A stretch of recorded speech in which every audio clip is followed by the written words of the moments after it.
किशनगढ़ गांव खुशहाली से अपना गुजर बसर कर रहा था। बच्चे स्कूल जाते, मर्द खेतों को संभालते और औरतें घरों को। वहीं इतवार के दिन गुलशन भी अपने घर की खटिया पर लेटकर मौज काट रहा था कि तभी उसके घर के दरवाजे पर दस्तक होती है और झुमरी जाकर दरवाजा खोलती है तो वहाँ बाहर एक खत पड़ा था और झुमरी उसे उठाकर घोने लगती है जैसे कि वो कोई प्रेम पत्र हो। तभी वहाँ गुलशन अपनी छड़ी लेकर आता है और झुमरी के हाथ से वो पत्र लेकर कहता है, अरे झुमरी जी, ये पत्र देखने से आपको कुछ समझ नहीं आएगा। आपके लिए तो ये काला अक्षर भैंस बराबर है, इसलिए इसको यहाँ दीजिए और तनिक चूल्हा चोखा पर ध्यान दीजिए और हमारे लिए एक बढ़िया सी एकदम कड़क चाय बनाइए। अगर समझाएंगे तो सब समझ आएगा ना, लेकिन आप समझाते कहाँ हैं कुछ। हाँ, अब आपको पूरा पत्र समझाने में हम अपना समय बर्बाद करें, हैं? जाइए, जाकर चाय बनाइए। हाँ जाते हैं। जब से गांव के सरपंच बने हैं ना, तब से इनके तेवर ही बदल गए हैं। झुमरी ये बोलकर वहाँ से चली जाती है और गुलशन उस पत्र को अपने कुर्ते की जेब में छुपा लेता है, जैसे ना जाने उसमें ऐसा क्या लिखा हुआ था। वहीं झुमरी चाय बनाते हुए खुद से कहती है, आखिर ऐसा कौन सा खत आ गया है सरपंच जी को जो वो हमको दिखाना नहीं चाहते हैं। कहीं उनका कोनो चक्कर वक्कर तो नहीं चल रहा। हाय राम रे, जिस उम्र में कुंवारी बेटी का ब्याह करवाना चाहिए, कहीं ये आदमी खुद के पीले हाथ न कर बैठे। हमको कुछ करना पड़ेगा। झुमरी ये बोलकर चिंता में आ जाती है, जिसके बाद समय ऐसे ही गुजरता है और गुलशन के लिए आए दिन कोई पत्र आता और गुलशन उसे अपने पास छुपा लेता। ये सब झुमरी देखकर परेशान हो रही थी। जिसके बाद वो एक दिन जब गुलशन दिन का खाना खाकर बेसुध सो रहा था, तब झुमरी उसके कुर्ते से पत्र को निकालती है और धीरे से कहती है, अब तो हम ही पता लगा कर ही रही कि आखिर ये मांजरा क्या है, लेकिन हमको तो ये पढ़ना ही नहीं आता। किसके पास लेकर जाएं? एक काम करते हैं, पंचायत ऑफिस ही ले जाते हैं, वहाँ कोई तो मदद कर ही देगा। झुमरी ये बोलकर पंचायत ऑफिस के लिए निकल जाती है और वहाँ उसको ऑफिस के बाहर कान्हा पान चबाता मिलता है, जिसे देखकर झुमरी कहती है, कृष तो ससुरा गुलशन जी का ही चमचा है, कान्हा से ही पढ़वा लेती हूँ कि आखिर इस खत में लिखा क्या है। झुमरी ये बोलकर कान्हा के पास खत लेकर जाती है और उसको पढ़ने के लिए बोलती है और मुंह में पान चबाते हुए कान्हा उस पत्र को खोलता है और पढ़ते हुए बोलता है, इसमें तो शंभ। कान्हा ने बस इतना कहा था कि तभी कृष उसे आवाज मारता है, कान्हा, कहाँ रह गया? आज इतना काम है, जल्दी आ। आया। कान्हा तो ये बोलकर झुमरी को वहीं छोड़कर चला जाता है। जिसके बाद झुमरी वहीं जमीन पर बैठ जाती है और अपने सर को पीटते हुए खुद से कहती है, हाय दैया, मैं तो लुट गई, बर्बाद हो गई। इस उम्र में मेरा बुड्ढा ऐसे रंग दिखा रहा है, अब मैं क्या करूँगी? हाय हाय। झुमरी इस तरह दहाड़ी मारकर रो ही रही थी कि तभी पास से गुजरती भाग्या और दुर्गा उसके पास आती है और उससे कहती, अरे क्या हो गया प्रधान पत्नी, इस तरह से काहे रो रही हो? बरा गई हो का? हाँ बहन, रोने से अच्छा तो तुम हमको बताओ कि हुआ क्या है। अरे देखो बहन, इस सरपंच का नाती हमरे साथ छल कर रहा है। कैसा छल? साफ साफ बताओ। ये देखो, सरपंच जी को कोई पत्र लिख रहा है, हमको तो पढ़ना नहीं आता, तो कान्हा से पढ़वाया। मैंने पूछा इस पत्र में क्या है, तो बोला कि इसमें संबंध है। हाय दैया रे दैया, ये तो तुम्हारे साथ गलत हो गया बहन। वैसे उनके चाल चलन से तो लगता नहीं था कि वो ऐसे हैं। कैसी चाल, कैसे चलन? चाल भी टेढ़ी और कर्म भी टेढ़े। मेरी बेटी तो सबकी मदद छुप कर करती है, लेकिन मैं तो सामने सबकी मदद कर सकती हूँ ना। मैं झुमरी बहन का साथ दूंगी, इसके खिलाफ आवाज उठाऊंगी। दुर्गा ये सोचकर झुमरी को उठाती है और उससे कहती है, तुम जरा भी फिक्र मत करो मेरी बहन, औरत माँ बहुत ताकत होवत है, वो किसी से कमजोर ना ही होवत है। हम सब महिलाओं को लेकर अभी सरपंच के पास चलते हैं और तुम्हारे लिए इंसाफ मांगते हैं। तुम घर जाओ, 3 घंटे बाद हम गांव के सभी औरतों को लेकर वहाँ आते हैं। दुर्गा ये बोलकर भाग्या के साथ वहाँ से चली जाती है और जहाँ एक तरफ काली स्कूल में पढ़ा रही थी, वहीं गांव में ये सब ड्रामा हो रहा था। जिसके बाद दुर्गा और भाग्या गांव की 10-12 औरतों को लेकर गुलशन के घर के बाहर आती है और उन सब के हाथों में गुलशन के पुतले थे और एक औरत गुलशन के घर के बाहर गुलशन के पुतले को आग लगा देती है, जिसके बाद भाग्या कहती है, अरे कहाँ छुपकर घर में बैठा है, बाहर आ। आज हम तुमसे इंसाफ मांगे खातिर आए हैं। ऐसे इंसान को गांव का सरपंच रहने का कोई हक नहीं है। इनको सरपंच पद से हटा देना चाहिए। सरपंच जी हाय हाय। सब नारे लगा रहे थे कि तभी गुलशन सुस्त कदमों से छड़ी के सहारे चलता हुआ बाहर आता है। इतने में ये सब तमाशा देखने के लिए कृष्ण, कान्हा और काली भी वहाँ आ जाते हैं और ये सब होते देखकर गुलशन कहता है, अरे बाप रे बाप, ऐसा क्या हो गया बहनों जो आप सब मेरे घर के बाहर ऐसे नारे लगा रहे हैं? देख रहे हो गांव वालों, अब इनका चक्कर बाहर चल रहा है तो ही हमको भी बहन बोल रहे हैं। अरे भाग्यवान, तुम ये कैसी बातें कर रही हो? हम तुम्हारी मतलब आप हमारी बहन थोड़ी ना है। जहाँ ये सब चल रहा था कि तभी काली कृष्ण और कान्हा के पास आकर खड़ी हो जाती है और धीरे से कान्हा से कहती है, ये सब जुलूस क्या चल रहा है, कुछ तो बताओ कान्हा। हम क्या बताएं काली दीदी, इस मंडली की हेड तुम्हारी माँ ही है, उनसे पूछ लो ना। जिसके बाद काली अपनी आंखें बंद करती है और उसकी सर का निशान चमकता है और उसको सब कुछ दिखाई दे जाता है कि ये सब क्यों और किस कारण से शुरू हुआ। जिसके बाद वो मंडली में सबसे आगे आती है और कहती है, झुमरी काकी, जरा मुझे वो पत्र दिखाइए जिसके चक्कर में इतना कलेश हो रहा है। झुमरी ये सुनकर काली को वो पत्र दे देती है। जिसके बाद काली वो पत्र को पढ़कर झुमरी और बाकी सब से कहती है, क्या काकी आप भी, इसमें कोई संबंध नहीं है, ये समन है, यानी कोर्ट से आया हुआ सरपंच जी को लेटर। पर कान्हा ने तो बताया कि ये। अरे काकी, क्यों नाम बदनाम कर रही हैं आप? मैंने समन बोला था क्योंकि मुंह में पान था, बाकी उस शब्द को पूरा आपके वहम ने कर दिया। अगर ऐसी बात थी तो सरपंच जी मुझे कुछ बता क्यों नहीं रहे थे और मुझसे ही ये सब छुपा क्यों रहे थे? क्योंकि मेरी देवी, मेरा मतलब झुमरी देवी, मैं तुमको परेशान नहीं करना चाहता था। हमारे गांव की एक जमीन पर केस चल रहा है, मैंने सोचा तुमको बताकर तुम्हें क्यों परेशान करूं। पर झुमरी काकी, आपने या भाग्या आंटी ने पढ़ा क्यों नहीं ये लेटर इतना शोर करने से पहले? कैसी बात करत हो बिटिया, हम तो अंगूठा छाप हैं और दुर्गा भी तो अनपढ़ है। ऐसे में हम क्या करते? गांव की सब औरतें पढ़ी लिखी ना ही हैं, तो आप लोगों को पढ़ना चाहिए। पढ़ने की कोई सीमा या उम्र नहीं होती। देखिए, आज आप अगर सभी पढ़ी लिखी होती तो इतना बड़ा बवाल होता ही नहीं। काली बहन, हम अपने बच्चों को पढ़ने भेज रहे हैं, यही बहुत है। खुद को इस उम्र में पढ़ने देना हमको हंसी का पात्र बनाएगा और कुछ नहीं। लेकिन ये सब आपके मन का वहम है, पढ़ने और लिखने की कोई उम्र नहीं होती।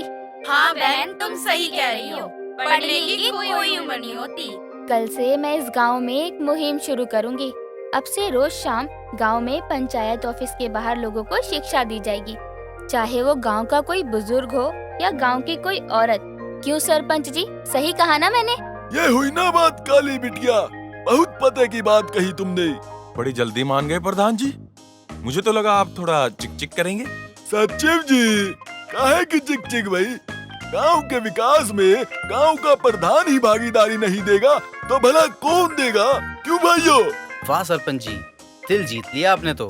सरपंच जी की जय हो, सरपंच जी की जय हो। गुलशन अपनी वाहवाही सुनकर खुश था। जिसके बाद वो झुमरी के साथ अपने घर में वापस चला जाता है और वहीं सभी गांव वाले भी वापस अपने अपने घर की तरफ मुड़ जाते हैं। कुछ घंटों बाद झुमरी अच्छे से नहा धोकर तैयार होती है और शीशे के सामने अपने माथे पर कुमकुम की बिंदी लगा रही होती है कि तभी गुलशन उसे देखकर रोमांटिक अंदाज में कहता है, अरे मेरी झुमरी जी, भाई हम तो पहले से ही आपकी अदा और खूबसूरती के दीवाने रहे हैं, तो फिर ये किसके लिए इतना सजा धजा जा रहा है भाई? लगता है गांव वालों की सोच सोचकर आप तो बोर आ गए हैं सरपंच जी। आपने खुद तो काली के साथ मिलकर गांव में मुहिम छेड़ी थी सबको पढ़ाने की, और इतनी जल्दी भूल गए?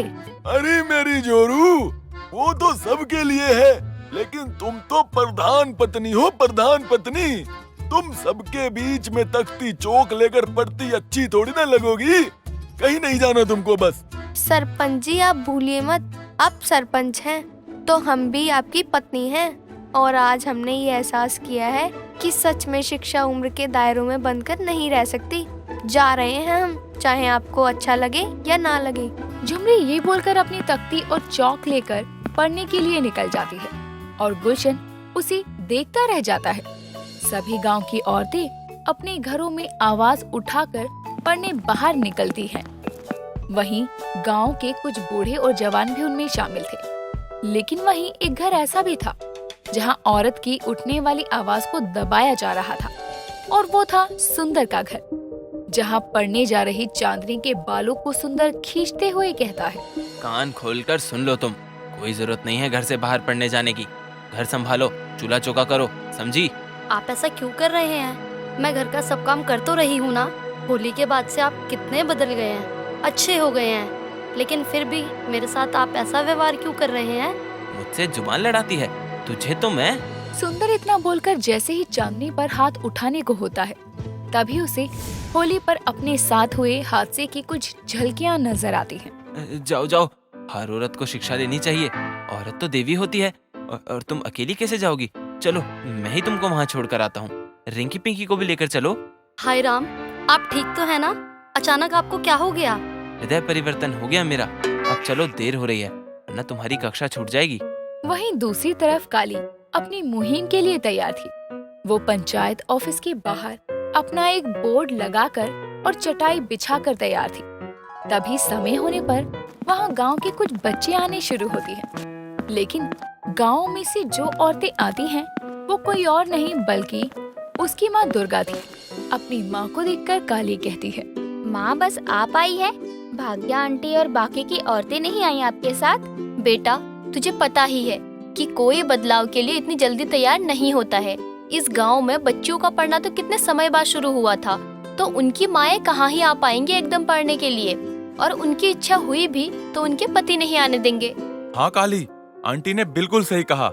माना किशनगढ़ बुरा नहीं है, लेकिन यहाँ के लोगों की सोच अब भी बहुत पिछड़ी हुई है। हाँ काली दीदी, देखिए ना, औरों की छोड़िए, खुद सरपंच जी ने तो भी झुमरी काकी को नहीं आने दिया होगा ना। अरे लेकिन उन्होंने तो सबके सामने हामी भरी थी, उनको इस मुहिम से कोई एतराज नहीं था। ये सब कहने की बातें होती हैं काली दीदी। इस गांव में मर्द अपनी शान तभी समझते हैं जब उनकी औरत उनके कहे मुताबिक चले। काली ये सब सोच ही रही थी कि अब क्या करें। तभी वहाँ भाग्या अपने तीनों बेटे नील, नितिन, मुकेश के साथ आती है और उनको देखकर काली कहती है, अरे वाह भाग्या आंटी, आप यहाँ, वो भी अपने बेटों के साथ। मुझे आपसे उम्मीद थी कि आप नहीं आएंगी, लेकिन आपने मुझे गलत साबित करके मुझे खुश कर दिया। अब करिया, माँ बाप ने तो पढ़ाना जरूरी नहीं समझा हमें, ऊपर से ये हमारे बेटे भी कुछ ज्यादा नहीं पढ़े हैं, तो सोचा हम इनको भी पढ़ा देते हैं और खुद भी पढ़ लेते हैं। हाँ हाँ बैठो, आओ। काली अब इन्हीं लोगों के साथ क्लास को शुरू करने को होती है कि तभी झुमरी गांव की कुछ औरतों को लेकर वहाँ आती है और कहती है, अरे काली बिटिया रुको, हमको भी आने दो। अरे झुमरी काकी, आप और ये सब? वो तो हम निकले थे यहाँ आने को, तो ये सब भी अपनी तखत और सिलेटी के साथ मुझे मिल गई, तो मैं सबको यहाँ लेकर आ गई। चलिए, ये तो बहुत अच्छी बात है, अब क्लास शुरू करते हैं। रुको काली। सभी लोग मुड़कर देखते हैं तो सुंदर अपनी बीवी और दोनों बच्चों के साथ वहाँ था। सुंदर को वहाँ देखकर सब हैरान थे, क्योंकि आज तक सुंदर ने हमेशा अपने घर की औरतों को नीचा समझकर उन्हें डराया था। लेकिन आज वो काली की इस मुहिम में अपनी पत्नी और दोनों बेटियों को लेकर आता है और बोलता है, काली, मेरी पत्नी और बेटियों को भी अपनी इस मुहिम के जरिए शिक्षित कर दो।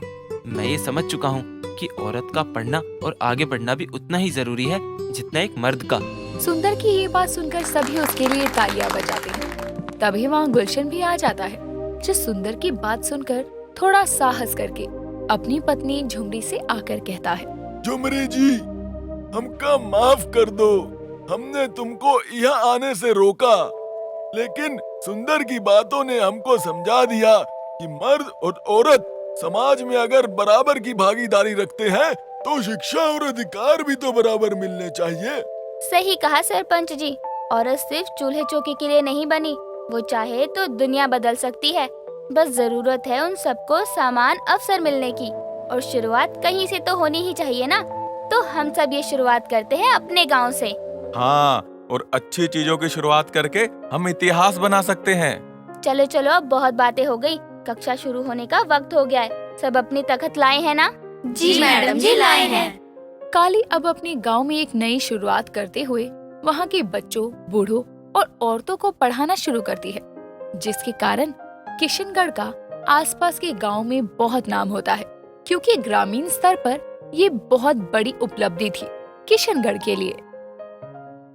किशनगढ़ में भले ही खुशहाली थी, चारों तरफ लोग प्यार से रहते थे, लेकिन इतना सब होने के बाद भी आज तक वहाँ रंग रूप को लेकर तरह तरह की मान्यताएं थी। उसी गांव में रहने वाले कई लोग गोरे काले में भेदभाव करते थे। उनके लिए गोरे लोग भाग्य वाले थे और काले लोग अभागे, जिसके चलते भाग्या भी एक दिन काली के काले रंग के बारे में सोचते हुए खुद से बोलती है, का करे, एक करिया का रंग तो इतना काला है कि हम तो अपने बिटवा से एक ही शादी करवा दे, लेकिन कल को हमारी रिश्तेदारी में सब कहेंगे इतनी काली लड़की को काहे चुना। हमरे को तो कोनो फर्क नहीं पड़ता रंग रूप से, लेकिन ए दुनिया को तो पड़ता है ना। हमरे को तो दुर्गा बहन से ई के बारे में बात करनी चाहिए। भाग्या सीधे अपनी चिंता को लेकर दुर्गा के पास जाती है। काली के स्कूल जाने के बाद दुर्गा घर पर काम कर रही थी। तभी भाग्या वहाँ आकर कहती है, का दुर्गा बहन, थोड़ा अच्छे से ठीक हो जाओ, फिर ये काम करना। तुमने तो इतने समय बाद बिस्तर छोड़ा है, आराम करना तो तुम्हारा हक है, लेकिन तुम तो अभी से काम करने लगी। अरे भाग्या बहन, अब अपने घर के काम के लिए किसी तीसरे को थोड़ी बुलाऊंगी। वैसे भी इतने समय से बिस्तर पकड़ा हुआ था, तनिक अब तो हाथ पैर चलाने दो। वैसे तुम बताओ, कैसे आना हुआ यहाँ? वो बस सोचे कि तुमसे मिलने आ जाए। वैसे हम कहने आई थी कि काली बिटिया के रंग के लिए तुम कोई उपटन वगैरह काहे नहीं बनाती। अब तुम तो जानती हो कि बिटिया शादी लायक होने को है, और अपने गांव के लोग तो रंग भेद में कितना मानते हैं। भाग्या बहन, दुनिया भले ही रंग भेद करे, लेकिन मेरे लिए मेरी बेटी बहुत सुंदर है, उसको उपटन की जरूरत नहीं है। हाँ हाँ, वो तो हमको पता है दुर्गा बहन, लेकिन फिर भी तुमको पता है आलोक भाई साहब के जाने के बाद अब तुम ही हो काली के पास। तुम ना ही सोचोगी तो कौन सोचेगा? हाँ ये तो है, लेकिन कोई नहीं, मैं सोचती हूँ। लेकिन तुम काली से ये बात मत करना, उसको बिल्कुल पसंद नहीं है कोई उसको उसके रंग को लेकर सलाह दे। भाग्या कुछ देर में दुर्गा से बात करके चली जाती है। समय गुजरता है। एक दिन गांव में एंट्री होती है एक गमछे से मुंह ढके आदमी की, जो गांव में आकर अपनी एक क्रीम को बेचने लगा था। कई औरतें उसके पास आकर भीड़ लगा लेती हैं। तभी गांव के गश्त पर निकली भाग्या की नजर भी औरतों की भीड़ पर जाती है, और वो वहां जाकर एक औरत से पूछती है, अरे काहे की भीड़ है ये? कोनो फ्री का सामान मिल रहा है का? अरे नहीं भाग्या बहन, वो कोनो आदमी है, एक बड़ी ही जादुई क्रीम बेच रहा है। जी को लगाने से काला इंसान कुछ समय में गोरा हो जाएगा। बस उनके पीछे ये गांव की औरतें पागल हो गई हैं। अच्छा अच्छा, ऐसा है। ये का मतलब ये क्रीम हमरे काम की है। अगर हम ये क्रीम करिया को दे दे तो वो गोरी हो जाएगी और हमारी सारी समस्या ही खत्म। हमारे रिश्तेदार भी करिया के लिए मना नहीं करेंगे। हमका अभी इस भीड़ में घुसे के पड़ी। भाग्या अपने दिमाग में ये सोचकर भीड़ में घुस जाती है और एकदम आगे जाकर गमछा ओढ़े उस आदमी से कहती है, अरे भैया, का खास है इस क्रीम में? एक कोयले जैसे काले इंसान को भी गोरा कर सकत है का? हाँ बहन जी, कोयले को गोरा कर दे तो कोयले जैसे आदमी की क्या बात कर रही हो? बस इसको पूरी रात चेहरे पर लगा कर रखना।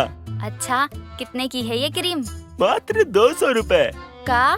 200 रुपया? बड़ी ही महंगी है। देख लो भैया, अगर काम नहीं करी तो गांव वालों के सामने कह रही हूँ 200 रुपया वापस ले लूंगी। अरे आप चिंता ना करो, काम करेगी, बस जैसा कहा है वैसे लगाना। गमछा वाला भाग्या को क्रीम लगाने का तरीका बता देता है और भाग्या वो क्रीम लेकर अपने घर आती है और अपनी अलमारी में रखते हुए कहती है, इस क्रीम को कैसे भी करके करिया को देना है। सीधे सीधे तो वो लेगी नहीं, इसलिए कुछ तो सोचना ही पड़ेगा। भाग्या ये बोलकर वहाँ से चली जाती है। लेकिन तभी खिड़की में से ये सब कुछ नील, नितिन, मुकेश देख रहे थे। वो तीनों अपनी माँ के कमरे से जाने के बाद उसके कमरे में आते हैं और नितिन कहता है, माँ ने अलमारी में क्या तुपाया है? तुमने देता ना, माँ ने तो तुपाया है और तालिता नाम भी लिया था। तुम दोनों क्या बोल रहे हो? और कोई ये क्यों नहीं सोच रहा कि माँ ने अलमारी में क्या छुपाया है? वही तोतले हैं हम।